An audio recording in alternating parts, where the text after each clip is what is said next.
मान लो एक चौराहे के बगल में एक मरकहवा सांड खड़ा है, बैल खड़ा है, बैल। अफवाह ऐसी है कि उस बैल ने 4-5 लोगों को परलोक भेज दिया है। खतरनाक मारता है, दौड़ा-दौड़ा के मारता है और जो बच्चे पढ़ाई नहीं करते उनको तो दौड़ा के मारता है। स्वागत है आपका हमारे इस YouTube चैनल में। आज के इस वीडियो में हम बात करने वाले हैं क्लास 12 फिजिक्स का फर्स्ट चैप्टर विद्युत आवेश तथा क्षेत्र। तो देखो प्यारे, क्लास 12 में एक ब्रांच है फिजिक्स की, विद्युतिकी। उस विद्युतिकी के अंतर्गत आने वाले दो छोटे छोटे सब ब्रांचेस होती हैं। एक होती है स्थिर विद्युतिकी, एक होती है गतिज विद्युतिकी। तो भैया विद्युतिकी के अंतर्गत हम लोग आवेश तथा उससे संबंधित अन्य चीजों का अध्ययन करते हैं, है। आवेश में अब विद्युतिकी को दो भागों में बांट दिया जाता है, पहला स्थिर विद्युतिकी और दूसरा है गतिज विद्युतिकी। स्थिर विद्युतिकी के हम लोग स्थिर आवेशों का अध्ययन करते हैं और गतिज विद्युतिकी में जब आवेश गतिशील हो जाता है तो उसका अध्ययन करते हैं। कौन कौन से चैप्टर है अपने? तो स्थिर विद्युतिकी के अंतर्गत आने वाले आपके चैप्टर फर्स्ट और सेकंड है, यानी जिसमें हम लोग विद्युत आवेश तथा क्षेत्र, है ना, विभव, वैद्युत फ्लक्स, संधारित्र, इन सबको पढ़ेंगे। उसके बाद जो इधर का चैप्टर है ये थोड़ा लॉन्ग टर्म में चलेगा, क्योंकि इसमें हम लोग चुंबकत्व पढ़ने वाले हैं, विद्युत धारा पढ़ने वाले हैं, इसमें प्रत्यावर्ती धारा वगैरह पूरा एक लंबा सा पोर्शन है इधर, है ना। तो फिर है एक छोटा सा इंट्रोडक्शन पार्ट है कि हम लोग क्या क्या पढ़ने वाले हैं। चैप्टर्स मैंने यहां पे लिख दिए हैं। तो इस स्थिर विद्युतिकी के अंतर्गत आने वाला जो पहला अध्याय है हमारा विद्युत आवेश तथा क्षेत्र, इसमें भी सबसे पहला जो हेडिंग है वो क्या है? विद्युत आवेश। क्षेत्र पे हम लोग बाद में पहुंचेंगे भाई, पर बाद में पहुंचेंगे। तो जो सबसे पहली हमारी हेडिंग है वो क्या है? आवेश। तो सबसे पहले हम लोग जानेंगे आवेश क्या होती है। तो आवेश किसी वस्तु का मूलभूत गुणधर्म है। भूत, वो वाला भूत नहीं जो रात को निकलता है, यहां है फंडामेंटल प्रॉपर्टी। तो आवेश किसी वस्तु का मूलभूत गुणधर्म है, जैसे कि द्रव्यमान, माल नहीं भाई, ध्यान से सुनो, मान, द्रव्यमान, ठीक है। तो अब द्रव्यमान कैसे? अगर पृथ्वी पे कोई वस्तु होगी तो उसके अंदर द्रव्यमान होगा, इस बात से तो हम नकार सकते नहीं इस बात को, है ना भाई। दुनिया के अंदर कोई भी वस्तु पाई जाएगी तो उस पर द्रव्यमान होगा। इसे मारकर इसलिए बोल पा रहे हैं क्योंकि इसके अंदर द्रव्यमान है, इसलिए ये हमें दिख भी रही है। अब जरूरी नहीं कि जो हमें दिखे उसी के अंदर द्रव्यमान हो, ना दिखने वाली चीजों में भी द्रव्यमान होता है। जैसे हवा, हवा में भी द्रव्यमान होता है, हम उसे फील कर सकते हैं। तो द्रव्यमान के बिना किसी भी वस्तु की कल्पना नहीं की जा सकती। ठीक उसी तरीके से आवेश भी किसी वस्तु का मूलभूत गुणधर्म है, मतलब उससे ज्यादा क्या ही सोचोगे उसके बारे में, है ना। जैसे हम लोग हैं तो हमें आवेश है, ये वस्तु है, इसमें द्रव्यमान है और आवेश भी है, मतलब ये कहानी चलती है। तो अगर हम लोग ये समझ के चले आगे कि भैया आवेश की और कोई डेफिनेशन होती है क्या? बिल्कुल। आवेश जिस वस्तु के अंतर्गत तो होगा वह या तो विद्युत या तो चुंबकीय प्रभाव उत्पन्न करेगी और उसको अनुभव करेगी। ठीक उसी तरीके से जैसे जिस वस्तु में द्रव्यमान होता है, द्रव्यमान होने से क्या होता है कि वह वस्तु अपने अगल बगल गुरुत्व क्षेत्र उत्पन्न करती है। जैसे पृथ्वी है, पृथ्वी अपने आसपास गुरुत्वीय क्षेत्र उत्पन्न करती है और हम लोगों पर गुरुत्वाकर्षण बल लगाती है। क्योंकि अभी मैं अगर इस मार्कर को ऐसे छोड़ू तो ये टपाक से नीचे गिरेगा, इसलिए गिरेगा क्योंकि पृथ्वी ने इसको खींचा। अब क्यों खींचा भैया? प्यार मोहब्बत है इन दोनों के बीच में, इसलिए खींच लिया इसको अपनी तरफ, है ना। तो इसको अपनी तरफ खींचा। खींचने का लॉजिक सिंपल सा इतना है कि पृथ्वी ने इसके ऊपर क्या लगाया? गुरुत्वाकर्षण बल लगाया। क्यों लगाया? क्योंकि पृथ्वी के पास द्रव्यमान था, इसलिए उसने अपना एक गुरुत्व क्षेत्र बनाया। उस गुरुत्व क्षेत्र में जो कोई वस्तु आई उसके ऊपर गुरुत्वाकर्षण बल लगा। क्यों लगा? क्योंकि उस वस्तु में भी क्या था? द्रव्यमान था। तो बेसिकली अपनी अंडरस्टैंडिंग के लिए हम लोग एक चीज ये समझ सकते हैं क्या, कि अगर किसी वस्तु में द्रव्यमान है तो वो अपने अगल बगल कौन सा क्षेत्र बनाएगा? गुरुत्व क्षेत्र बनाएगा। और उस गुरुत्व क्षेत्र में अगर किसी दूसरी वस्तु को लाया जाता है जिसमें द्रव्यमान होगा तो वह उस बल को अनुभव भी कर पाएगा कि यहां पे गुरुत्व क्षेत्र है। तो सिंपल सी बात यह हुई कि द्रव्यमान किसी वस्तु का वह गुण है जो गुरुत्व क्षेत्र उत्पन्न करता है तथा अनुभव कर सकता है। ठीक इसी से मिलती जुलती परिभाषा हम दे सकते हैं कि विद्युत आवेश किसी वस्तु का वह गुण है जिसके कारण उसमें विद्युत तथा चुंबकीय क्षेत्र उत्पन्न होते हैं तथा वह उन प्रभावों को वो अध्ययन भी कर सकता है, वो अनुभव भी कर सकता है ना। अध्ययन तो हम लोग कर रहे हैं। और भैया आवेश के लिए जो सिंबल बनाया गया, चिन्ह बनाया गया, पहचान बनाई गई, इसका नाम रखा गया, वो क्यों रखा गया, क्यों रखा गया, क्यों, है ना। तो इसको हम लोग क्यों से व्यक्त करते हैं। इसका जो मात्रक होता है वो कूलाम होता है। आगे और मात्रकों पे चर्चा होगी। जो वीमा होती है वो होती है एटी। बीमा कहां से आती है, तो 10th क्लास में आपने एक छोटा सा फॉर्मूला पढ़ा होगा कि सर जो है Q is equal to I t. क्या बराबर पढ़े थे, Q बराबर आई टी। आई मतलब विद्युत धारा, विद्युत धारा को हम लोग ए से रिप्रेजेंट करते हैं, और टी मतलब समय यानी सेकेंड। आई होप यहां तक क्लियर हुआ होगा। फिर आपके मन में आएगा, अच्छा सर आवेश और द्रव्यमान अगर मूलभूत गुणधर्म है, दोनों फंडामेंटल प्रॉपर्टीज है, गुणधर्म है मूलभूत, तो फिर आवेश और द्रव्यमान में अंतर क्या है। ये बात इंपॉर्टेंट है ना, तो इसे ध्यान से समझते हैं। तो अभी हमने देखा कि आवेश विद्युत और चुंबकीय क्षेत्र उत्पन्न कर सकता है, जबकि द्रव्यमान जिसमें होगा वो कौन सा उत्पन्न करेगा, गुरुत्व क्षेत्र उत्पन्न करेगा। और एक खास बात, आवेश दो प्रकार के होते हैं, धनात्मक और ऋणात्मक दोनों प्रकार से हो सकते हैं, मतलब पॉजिटिव और निगेटिव दोनों हो सकते हैं। जबकि द्रव्यमान जो है वो केवल और केवल धनात्मक होता है। आज तक हम लोगों ने कभी किसी वस्तु का द्रव्यमान ऋण में नहीं सुना है। ऐसा नहीं सुना कि भैया ऋण में द्रव्यमान आ जाए। अरे ऋण में कहां आएगा, या तो कोई वस्तु 5-10 किलो की होगी, 20-50 किलो की होगी, या तो जीरो होगी, मतलब होगी ही नहीं। माइनस में कैसे आएगा, माइनस में द्रव्यमान हो ही नहीं सकता किसी वस्तु का। तो द्रव्यमान तो माइनस में नहीं जा सकता, है ना। जैसे हम बोलेंगे 10 किलो, तो भैया 10 मतलब प्लस। अगर 0 किलो भी है तो मतलब नहीं है, ऐसा है। पर माइनस में कैसा है, माइनस में नहीं जा सकता रे बाबा, है।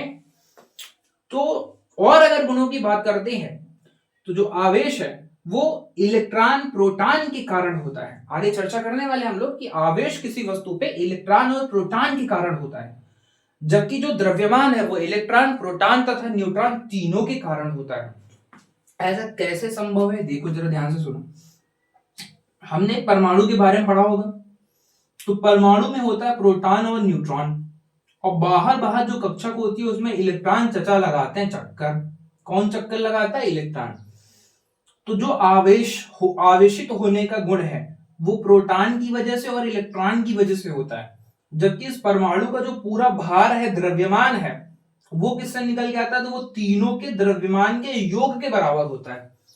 तो बेसिकली प्रोटॉन, न्यूट्रॉन और इलेक्ट्रॉन, इन तीनों के द्रव्यमान को ऐड करते हैं तो द्रव्यमान पता चल पाता है। तो द्रव्यमान सबके कारण होता है। अच्छा, आवेश ना बिना द्रव्यमान के नहीं रह सकता। मैं तेरे बिना नहीं रह सकता वाली बात नहीं है ना, जैसे आप उनके बिना नहीं रह सकते, वैसे ही आवेश बिना द्रव्यमान के नहीं रह सकता। उनके मतलब स्टडी है। तो आवेश बिना द्रव्यमान के नहीं रह सकता, मतलब आवेश जहां जहां जाएगा वहां वहां द्रव्यमान जाएगा। एक बात ध्यान रखना, आवेश जहां जहां जाएगा वहां वहां द्रव्यमान जाएगा, क्योंकि charge always comes with mass. आवेश हमेशा ही द्रव्यमान के साथ आएगा और जाएगा, जबकि द्रव्यमान में ऐसा नहीं है। जरूरी नहीं कि द्रव्यमान जाए तो आवेश जाए, उल्टी बात सही नहीं है, ये आप याद रख के चलना, है ना। आवेश गति पर निर्भर नहीं करता, मतलब अगर कोई भाग रहा है बहुत स्पीड से या रुका हुआ है तो उससे आवेश घट बढ़ जाए, इस बात से उसको कोई फर्क नहीं पड़ता। जबकि द्रव्यमान में आपने 11th क्लास में सीखा हुआ होगा कि ये जो है गति पर डिपेंड करता है, मतलब मोशन पे डिपेंड करता है। अगर आप भागे तो आपका द्रव्यमान बढ़ जाता है, और अगर आप रुके हुए हो तो आपका द्रव्यमान कम रहता है। यानी किसी गतिशील वस्तु का जो द्रव्यमान है वो अधिक होता है उसी वस्तु के विराम पोजीशन से। अगर हम रुके हुए हैं तो हमारा द्रव्यमान कुछ है, भागेंगे ना अगर तो द्रव्यमान बढ़ेगा, जितनी स्पीड से भागेंगे उतना द्रव्यमान बढ़ेगा। मजेदार तरीके है ना। यहाँ देखो एक फॉर्मूला होता है, m is equal to m not upon 1 under root के अंदर 1 minus v square upon c square, जहां यम नॉट होता है स्थिर वस्तु का द्रव्यमान, नीचे है सी प्रकाश की चाल, और ये आपकी चाल। आपकी चाल प्रकाश की चाल से तो हमेशा ही कम होने वाली है। बिल्कुल ऐसा तो नहीं कि आप 3 × 10⁸ मीटर प्रति सेकंड की स्पीड से भाग जाएंगे, ऐसे जुर्र करके भाग जाएंगे, इतनी स्पीड हमारे अंदर होगी नहीं। तो ये जो वैल्यू है ये हमेशा ही 1 से छोटी आएगी। बहरहाल इसके बारे में अगर आप इतना ना समझना चाहो तो बस इतना समझ लो कि द्रव्यमान गति पर निर्भर करता है, यानी जब भागेंगे तो द्रव्यमान बढ़ेगा, रुकेंगे तो द्रव्यमान रुका रहेगा, मतलब जितना है उतना ही रहेगा। तो अब हमारा अगला टॉपिक है आवेशों के प्रकार। देखिए आवेश के प्रकार, आवेश कितने प्रकार के होते हैं? तो देखो, एक वैज्ञानिक थे doctor William Gilbert. Doctor William Gilbert ने ये बताया कि जो आवेश है ना वो दो प्रकार के होते हैं। ये डॉक्टर विलियम गिलबर्ट महारानी एलिजाबेथ जो थी ना, महारानी एलिजाबेथ सन 1600 में महारानी एलिजाबेथ के यहाँ ये डॉक्टर का काम करते थे, डॉक्टर ही थे। तो इन्होंने अपनी बुक के अंदर ये बताया कि आवेश दो प्रकार के होते हैं, पहला और दूसरा। तो पहले आवेश को इन्होंने विट्रस बोला और दूसरे को क्या बोला, रेशिनस बोला। जैसे आगे चल के बेंजामिन फ्रैंकलिन ने धनात्मक तथा ऋणात्मक आवेश कहा, यानी जो विट्रस है वो धनात्मक और रेशिनस को क्या बोला गया, ऋणात्मक बोला गया। तो कुल मिला के हमें ये पता चला कि आवेश ना दो प्रकार के होते हैं, पहला धनावेश और दूसरा होता है ऋणावेश। पर इस कॉन्सेप्ट को समझने से पहले हमें एक छोटा सा एग्जांपल लेना पड़ेगा।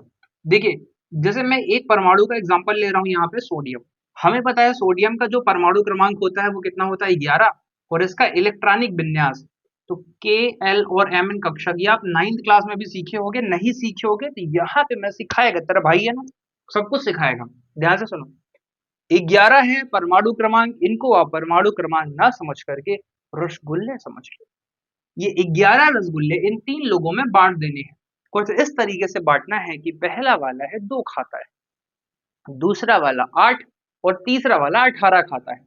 तो अगर रसगुल्ले बचते हैं तो हम बांटेंगे, नहीं बचते हैं तो क्या बांटेंगे भैया, उधार लेके थोड़ी बांटेंगे। तो 11 रसगुल्ले हैं, पहला वाला 2 खाएगा, अगला वाला 8 खाएगा। तो 8 2 10 रसगुल्ले खत्म हो गए, बचे 1, है ना। तो इस तरीके से हमने 11 का इलेक्ट्रॉनिक विन्यास कर लिया, कितना आ गया, 2 8 1। अब इस स्थिति में जो सोडियम है इसको हम बोलते हैं ये उदासीन है। ये किस स्थिति में है, उदासीन है। उदासीन का मतलब न्यूट्रल है, ये किसी से कोई मतलब नहीं है इसको, ना इसके ऊपर धनावेश है ना इसके ऊपर ऋणावेश। अब जो भी परमाणु, जो भी तत्व होता है वो अपने इस बाहरी कक्षक में ना कोशिश करता है कि यह 8 इलेक्ट्रॉन हो जाए। तो 8 इलेक्ट्रॉन करने का इसके पास दो तरीका है, या तो 7 इलेक्ट्रॉन किसी से ले ले या अपना 1 इलेक्ट्रॉन किसी को दे दे। तो हमने सीखा हुआ है कि लेन देन वाला जो मामला है वो एक लिमिट तक चलता है, केवल और केवल अधिकतम 3 इलेक्ट्रॉनों का ही लेन देन हो सकता है। तो इस बेचारे को 7 इलेक्ट्रॉन कौन देगा, तो दूसरा ऑप्शन है। अब अपने पास चूंकि पैसा एक्स्ट्रा है, जितना चाहता है उतना कर पाएगा नहीं, तो दूसरा तरीका क्या है, अपना 1 इलेक्ट्रॉन किसी को दे दे। इसलिए ये भाई साहब बन जाते हैं दानी। और जो दानी आदमी होता है किसी को देता है तो वो क्या करता है, प्लस करता है। लेने वाला क्या होता है, माइनस। अरे बोलते हैं ना, ऋण कर्जा लेके काम किया है, तो ऋण मतलब लेने वाले के ऊपर लगेगा माइनस, देने वाले के ऊपर लगेगा प्लस। तो सोडियम 1 इलेक्ट्रॉन अगर दे देता है, मान लो, तो सोडियम 1 इलेक्ट्रॉन दे देता है तो यन 1 इलेक्ट्रॉन दिया, मतलब एक उसके ऊपर लगा दिए प्लस। अब बताओ जरा इसके पास कितने बचे, 2,8, 1 इलेक्ट्रॉन तो दे दिया। अब इसके पास कितने बचे, 2,8। तो उस स्थिति में हम सोडियम के ऊपर क्या लिखते हैं, प्लस लिखते हैं। और अब बोलते हैं ये सोडियम जो है उदासीन से आवेशित हो गया है, और इसके ऊपर कैसा आवेश आ गया है, धनावेश आ गया है। क्या आ गया है, धनावेश आ गया है। क्या देने से धनावेश आया है, तो आप बोलोगे सर इस सोडियम ने एक बहुत ही प्यारा सा इलेक्ट्रॉन जो है दान कर दिया, इलेक्ट्रॉन का दान कर दिया, है ना। सोशल मीडिया के जमाने में जब कैमरा देखा अपने पास तो इसने 1 इलेक्ट्रॉनों का दान कर दिया, और दान करके अपने माथे पे लिखवा लिया प्लस चार्ज। तो 1 इलेक्ट्रॉन का दान करने से सोडियम हुआ महान, मतलब सोडियम पे आ गया धनावेश। तो धनावेश कब आता है, जब इलेक्ट्रॉनों की कमी होती है किसी तत्व या परमाणु में, जब इलेक्ट्रॉन की कमी होती है, 2 8 और 1 यानी 11 इलेक्ट्रॉन से 10 इलेक्ट्रॉन रह गए, तो उसके ऊपर कैसा आवेश आया, धन आवेश आया। यानी इलेक्ट्रॉन की कमी होने से कैसा आवेश आता है, धन आवेश आता है। और एक बापू एक चीज और याद रखिएगा सब लोग, प्यारे प्यारे बच्चा पार्टी, एक बात याद रखना, इलेक्ट्रॉन का अपना कुछ ना कुछ द्रव्यमान होता है। तो इलेक्ट्रॉन जब जाएगा ऐसे जुम जुम जुम जुम करके जब जाएगा, तो अपने साथ में द्रव्यमान को भी ले जाएगा। अरे एक नाव पे 10 लोग बैठे हैं, सबके वजन है 10-10 किलो, और एक आदमी को उठा के फेंक दिया गया नदी में, तो क्या गया, वो आदमी के साथ साथ 10 किलो भी चला गया। खैर, तो एक इलेक्ट्रॉन फेंके तो एक इलेक्ट्रॉन का जो द्रव्यमान था वह भी चला गया। तो एक बात बताओ, इसका जो वजन रहा होगा पहले से, एक इलेक्ट्रॉन देने से इसके वजन में क्या आई होगी, कमी आई होगी। तो वजन में कमी आने से, द्रव्यमान में कमी आने से भी किसी वस्तु पर कैसा आवेश आता है, धनावेश आता है।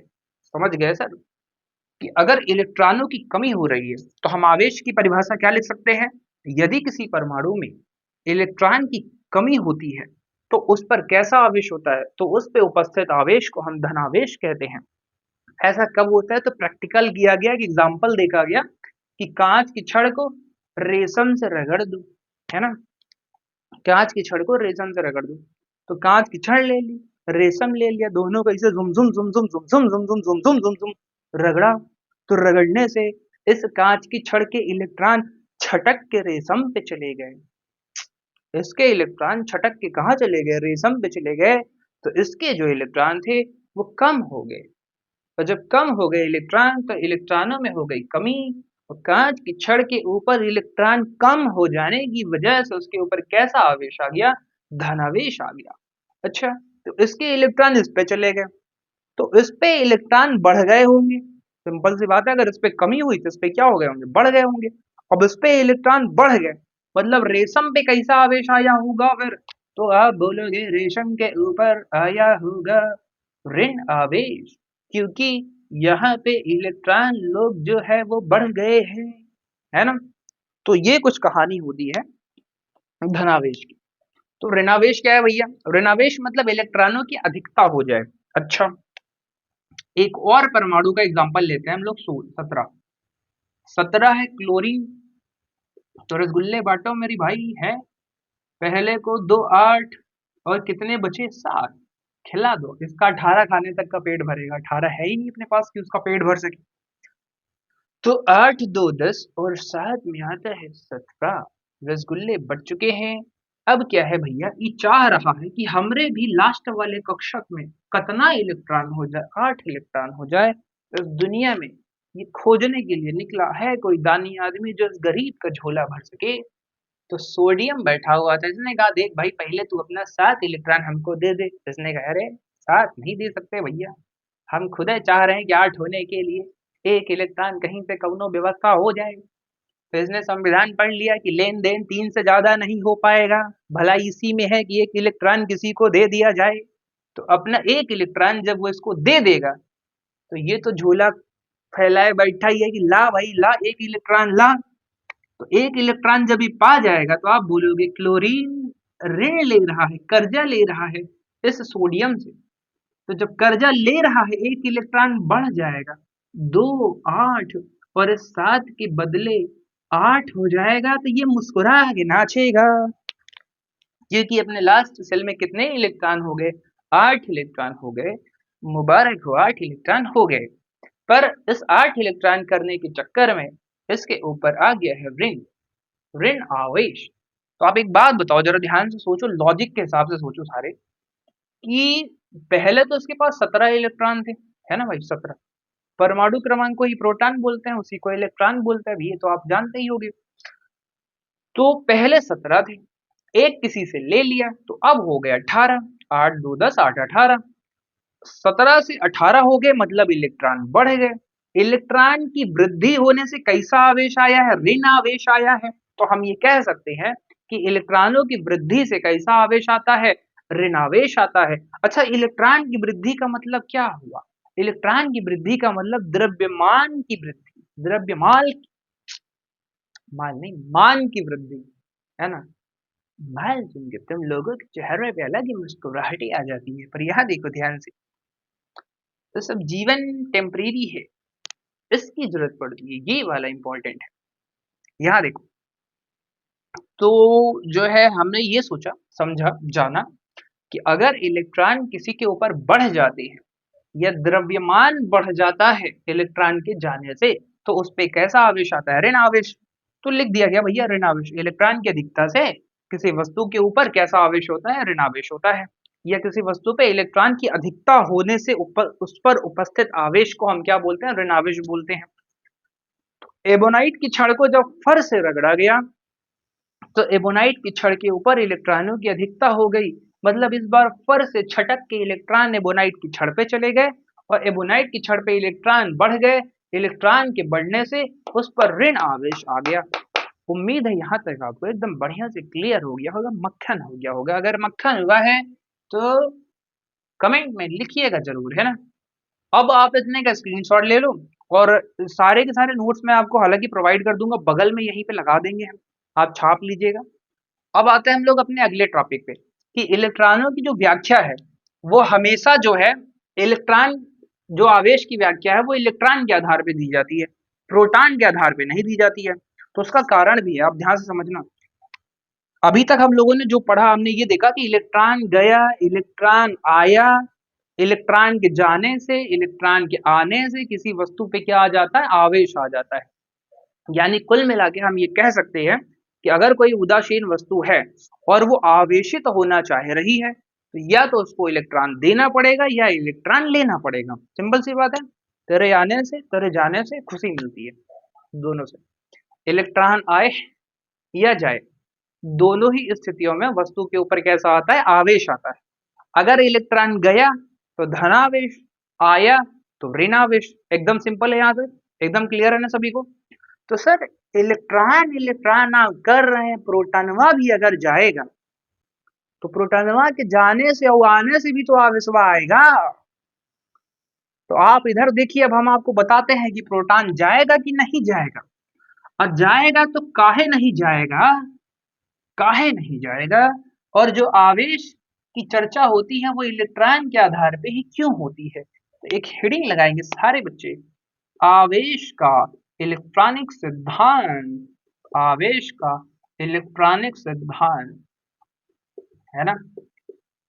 मतलब आवेश को हमेशा इलेक्ट्रॉन के आधार पे ही व्याख्या क्यों करते हैं? तो सिंपल सी बात है, देखो ये है परमाणु। अब इस परमाणु के अंदर मान लो 11 प्रोटॉन है। भैया 11 परमाणु क्रमांक है तो कितना प्रोटॉन है? 11 प्रोटॉन है। और प्रोटॉन और न्यूट्रॉन होता है इसके अंदर, ये तो सब जानते हैं, बच्चा बच्चा जानता है। बाहर बाहर वाली जो कक्षा है ना, इसमें होते हैं इलेक्ट्रॉन। इसमें क्या होते हैं? इलेक्ट्रॉन होते हैं। अब हम अच्छे से जानते हैं कि इसे नाभिक बोलते हैं। ये जो है ना, ये नाभिक, और नाभिक होता है धनावेशित। ये है नाभिक, ये क्या है? नाभिक। और नाभिक ना चाहे इलेक्ट्रॉन हो और चाहे हो प्रोटॉन, दोनों के ऊपर लगाता है आकर्षण बल। क्या लगाता है? आकर्षण बल लगाता है। अच्छा, आकर्षण का मतलब खींचता है, कस के खींचता है, पकड़ के रखता है, एकदम चिपका के रखता है अपने पास में। तो अब हम ये देखते हैं और समझते हैं, प्रोटॉन के ऊपर भी नाभिक आकर्षण बल लगाएगा और इलेक्ट्रॉन के ऊपर भी नाभिक आकर्षण बल लगाएगा। एक खास बात आप देखो, नाभिक के अंदर है प्रोटॉन, तो नाभिक के ऊपर पक्की बात है आकर्षण बल का मान बहुत ज्यादा लगेगा। और नाभिक से दूरी पर है इलेक्ट्रॉन, इसका मतलब यह हुआ कि इलेक्ट्रॉन पे लगने वाला आकर्षण बल प्रोटॉन की अपेक्षा कम होगा।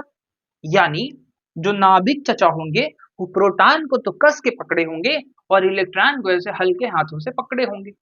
अगर दोनों ताकत लगाए और झटक के भागे तो कौन भागेगा सबसे पहले? इलेक्ट्रॉनवा भाग पाएगा कि प्रोटॉन? प्रोटॉन तो एकदम जबरदस्त कैद में है। पहले एक प्रैक्टिकल एग्जांपल से समझो। मान लो एक चौराहे के बगल में एक मरकहवा सांड खड़ा है, बैल खड़ा है, बैल। एक बैल खड़ा हुआ है चौराहे के चारों तरफ, और उस अफवाह ऐसी है कि उस बैल ने 4-5 लोगों को परलोक भेज दिया है। खतरनाक मारता है, दौड़ा दौड़ा के मारता है, और जो बच्चे पढ़ाई नहीं करते उनको तो दौड़ा के मारता है। तो इस तरीके की अफवाह मार्केट में फैली हुई है? तो आप उस चौराहे से गुजर रहे हो, बाकी सब लोग गुजर रहे थे। अब चौराहे के अगल बगल जो व्यक्ति उस बैल से दूरी पे खड़ा होगा उसको कम डर लग रहा होगा, और जो जितना नजदीक होगा उस बैल से उसको उतना ही ज्यादा डर लग रहा होगा। अब इलेक्ट्रॉन तो मान लो फिर भी ठीक है, प्रोटॉन की हालत समझो। मान लो पप्पू भैया को बैल के ऊपर में बैठा दिया गया है, देख रहे हो उसको, उसी के ऊपर बिठा दिया गया है। बैल के ऊपर बिठा दिया है, तो इनकी क्या हालत होगी? आप सोच के देखो, इनके ऊपर इतना ज्यादा आकर्षण बल लग रहा होगा, किडनी तक कांप रही होगी इनकी। इसका मतलब इनके ऊपर ज्यादा बल लग रहा होगा, इनके ऊपर कम लग रहा होगा। तो पहला तो कारण ये हो गया। और दूसरा एक और चीज बहुत इंपॉर्टेंट है। एक तो बेचारे यहाँ है ना, तो जो इलेक्ट्रॉन का द्रव्यमान है ना, और जो प्रोटॉन का द्रव्यमान इलेक्ट्रॉन से 1837 गुना ज्यादा होता है। 1837 गुना ज्यादा होता है। मतलब अगर इलेक्ट्रॉन 1 किलो का, तो प्रोटॉन होगा 1837 किलो का। मतलब एक तो ये बैठे हैं एकदम उसी के अंदर, आकर्षण बल से बंधे हैं, और दूसरा इनका द्रव्यमान भी बहुत ज्यादा है। इसलिए ये बेचारे भाग नहीं पाते। जो लेन देन वाला मामला होता है वो इलेक्ट्रॉन ही करता है। मतलब इलेक्ट्रॉन ही जाता है, इलेक्ट्रॉन ही आता है, क्योंकि हल्का भी है और इससे दूर भी है, तो इसके ऊपर आकर्षण बल भी कम लग पाता है। इसलिए किसी वस्तु के आवेशित होने के लिए इलेक्ट्रॉन ही उत्तरदायी होते हैं। इलेक्ट्रॉनों के आने से, इलेक्ट्रॉनों के जाने से ही वस्तु पर आवेश आता है। यही है इलेक्ट्रॉन का सिद्धांत, आवेशों का इलेक्ट्रॉनिक सिद्धांत। उम्मीद है यहाँ तक क्लियर हुआ होगा। आप लोग बहुत होशियार हो गए। इलेक्ट्रॉन और प्रोटॉन के द्रव्यमान जो है 1837 गुना भारी होते हैं। अभी आगे इस पे चर्चा करते हैं, पहले यहाँ तक के स्क्रीनशॉट ले लो, फिर हम अगले टॉपिक पे आते हैं। तो अगला जो टॉपिक है हमारा वो क्या है? आवेशों के गुण। तो भैया आवेश के ना मुख्यतः हम लोग 4 प्रकार के गुण पढ़ेंगे। पहला, आवेशों के अंदर होता है, पहला जो गुण है हमारा वो है आकर्षण तथा प्रतिकर्षण। तो इसका मतलब यह हुआ, हमने अभी सीखा कि आवेश कितने प्रकार के होते हैं, 2 प्रकार के। पहला होता है धनावेश और दूसरा होता है ऋणावेश। तो जो समान प्रकार के आवेश होते हैं ना, वो एक दूसरे को प्रतिकर्षित करते हैं, मतलब एक दूसरे को नफरत भरी निगाहों से देखते हैं। और जो विपरीत प्रकार के आवेश होते हैं, यानी अलग अलग, प्लस वाला माइनस को या माइनस वाला प्लस को प्यार भरी निगाहों से देखता है, या उनमें होता है प्यार। देखिए, धनावेश धनावेश हो या ऋण आवेश हो और ऋण आवेश हो, दोनों एक जैसे आवेश होंगे, तो एक दूसरे को नफरत भरी निगाहों से देखेंगे। इसका मतलब है एक दूसरे को प्रतिकर्षित करेंगे। क्या करेंगे? प्रतिकर्षित करेंगे। तो समान आवेशों में प्रतिकर्षण होता है और अलग अलग आवेशों में आकर्षण होगा, यानी प्यार होगा, आकर्षण होगा, है ना। प्लस वाला प्लस वाले को, माइनस वाला माइनस वाले को भगाएगा, प्लस वाला माइनस वाले को या माइनस वाला प्लस वाले को प्यार प्यार से अपने पास बुलाएगा। तो पहला गुण तो बहुत ही सिंपल है, पर बहुत खास है। इसकी जरूरत पड़ने वाली कई सारे डेरिवेशंस में। दूसरा है आवेश का संरक्षण। तो भैया इसमें लिखा हुआ है किसी विलगित निकाय में कुल आवेश संरक्षित रहता है। विलगित का मतलब होता है किसी तन्हाई में रहने वाला जो आवेश है। किसी तन्हाई में रहने वाला जो आवेश है, जैसे एक सिस्टम है, सिस्टम, एक सिस्टम का चार्ज की बात हो रही है। सिस्टम मतलब पूरे के पूरे निकाय की बात हो रही है। मान लो इनके ऊपर 3 कूलाम का आवेश था प्लस में, यहाँ पे -2 कूलाम का आवेश था। एक और चचा थे जिनके ऊपर 1 कूलाम का आवेश था, वो भी प्लस में। अब इनको ऐसे डब्बे लेकर ऐसे झुम झुम झुम झुम झुम झुम झुम झुम झुम झुम हिलाया गया, तो ये जब आपस में टकराए, इधर उधर, किधर जा रहे हैं, किधर जा रहे हैं, इधर उधर भागते भागते, आपस में लड़ते भिड़ते इलेक्ट्रॉन एक दूसरे के ऊपर छटक के गए होंगे। तो अगर मान लेते हैं एक पे आ गया -2 कूलाम आवेश, दूसरे के ऊपर भी आ गया 2 कूलाम आवेश प्लस में, तो जो तीसरा वाला है इस पे कितना आवेश आएगा? तो आप बोलोगे एक पे है 3 और +1 और -2, तो दूसरी तरफ होगा एक पे है -2, अगले पे +2, तो अगले पे कितना होगा? x होगा। ये देखो, ये +2 से -2 कटती की ना कटती? कट जाती। और ये 3 और 1 मिलके 4, 4 में से 2 गया तो 2, और यहाँ तो कट गया, तो यहाँ पे कितना आता? 2 कूलाम का आवेश आ जाती इसके ऊपर। वल्ला हबीबी, तुम समझती की ना समझती सब लोग? इसके ऊपर 3 कूलाम का आवेश था, इस पे -2 कूलाम का आवेश था, इस पे 1 कूलाम का आवेश था। तो इनको जोड़ लेते हैं हम लोग, टोटल कितना हुआ भाई? प्लस में 3 माइनस में 2। बीजगणितीय योग के बराबर होता है, आगे अभी हम लोग पढ़ने वाले हैं ना। सबको जोड़ लो, तो 3 में 2 गया 1, 1 और 1 मिलकर 2 कूलाम आवेश। ये देखो +2 और -2 जुल्ल हो गए एकदम, है ना। और इस वाले के ऊपर कितना आ गया? +2, मतलब हिसाब किताब क्या हो गया? बराबर हो गया। इसलिए हम कह सकते हैं कि आवेश को ना तो उत्पन्न किया जा सकता है और ना ही नष्ट किया जा सकता है, बल्कि उसे एक रूप से दूसरे रूप में स्थानांतरित किया जा सकता है। Charge can neither be created nor be destroyed, it can only be transform from one body to another body. एक से दूसरे के ऊपर केवल और केवल भेजा जा सकता है, ना कि इसको पैदा किया जा सकता है। ठीक है, तो दो गुण हो गए हमारे। और तीसरा क्या आता है? क्वांटमीकरण। बहुत प्यारी चीज है। क्वांटमीकरण का मतलब होता है कि अवेलेबल इन फिक्स अमाउंट। दुनिया के अंदर जो भी चीजें दिख रही हो आपको, वो फिक्स अमाउंट में मिले। जैसे ये मार्कर, मार्कर कितना है? एक मार्कर है। जब भी आप दुकान से खरीदने के लिए जाओगे, आप एक मार्कर खरीदोगे। इंसानों को गिनने के लिए बैठोगे तो इंसान भी आपको या तो एक मिलेंगे, या दो मिलेंगे, या तीन मिलेंगे, या 10 20 50 100 ऐसे मिलेंगे। ऐसा कभी नहीं सुनोगे कि 1.5 आदमी मिल गया हमको, है ना? आप भी जब चैटिंग करने के लिए जाएंगे, तो आपको या तो एक मिलेगा, या तो दो मिलेगा, या तो तीन मिलेगा। 1.5 2 2.5 पौने तीन कभी नहीं मिलेगा। इसी तरीके से दुनिया में जब कभी भी इलेक्ट्रॉन्स की चर्चा होगी, तो इलेक्ट्रॉन की जब चर्चा होगी, तो उस स्थिति में केवल और केवल या तो एक इलेक्ट्रॉन मिलेंगे, या दो मिलेंगे, या तीन मिलेंगे। यानी आवेश सदैव एक निश्चित न्यूनतम मान के पूर्ण गुणज के रूप में होता है। मतलब जब भी इलेक्ट्रॉन हमें मिलेगा, या तो एक इलेक्ट्रॉन मिलेगा, या दो इलेक्ट्रॉन मिलेगा, या तीन इलेक्ट्रॉन मिलेगा, या चार मिलेगा, है ना? तो आवेश हमें जब भी मिलेगा वैसे मिलेगा। तो फार्मूला यही बना लिया गया। अच्छा, क्यों बराबर एक दो तीन चार, तो हम इसको n लिख देते हैं। कौन मिल रहा है? इलेक्ट्रॉन मिल रहा है। तो क्यों बराबर n ही आ गया। जहां n की जगह पे कोई भी नंबर ले लो आप, 1 2 3 4 5 डॉट डॉट इनफाइनाइट तक, है ना? तो जहां ई का मतलब हुआ एक इलेक्ट्रॉन का आवेश। अच्छा, ये जो निश्चित न्यूनतम मान है, ये जो सबसे छोटा आवेश है, यूनिट चार्ज जिसे बोलते हैं, जो सबसे छोटा आवेश है, या इकाई आवेश भी हम इसी को बोलते हैं। और इसका मान कितना माना गया है? तो आप बोलेंगे सर ई का मान होता 1.6 गुणे 10 की घात -19 गुलाम होता है ना? इतना गुलाम आवेश होता है। तो ये है कुछ कुछ क्वांटमीकरण का हिसाब किताब। यानी दुनिया में जब भी हमें आवेश मिलेंगे, वो एक दो तीन चार पांच मिलेंगे। कभी भी ऐसा नहीं सुनोगे कि 0.7 इलेक्ट्रॉन आ गए, या 2/7 इलेक्ट्रॉन आ गए, 1/7 इलेक्ट्रॉन आ गया, 1/2 आ गया। ऐसे कभी नहीं सुनोगे। जब भी सुनोगे या तो एक इलेक्ट्रॉन आएगा, या दो आएगा, या तीन आएगा, या पांच आएगा, या 10 20 आएगा। इस तरीके से कहानी आगे बढ़ेगी। हाँ, पर 1964 में एक वैज्ञानिक थे, गैलमान। कौन थे? गालमान, गैलमान। भैया गैलमान चचा ने दो चीजें खोज निकाली 1964 में। 1964 में गैलमान ने खोजा प्लस माइनस E/3 और प्लस माइनस 2E/3। अब भैया जब इन्होंने खोज लिया, तो इनको आवेश न बोल करके इनको क्वार्क कहा गया। क्या कहा गया? क्वार्क। तो आप याद रखिएगा, दो लोगों को इन्होंने खोजा था। अभी और खोजेंगे, स्पष्टीकरण होगा तो हम लोग विधिवत पढ़ेंगे इसके बारे में। गैलमान ने जब इसको खोजा, plus minus E/3 plus minus 2E/3, उनको क्वार्क कहा गया।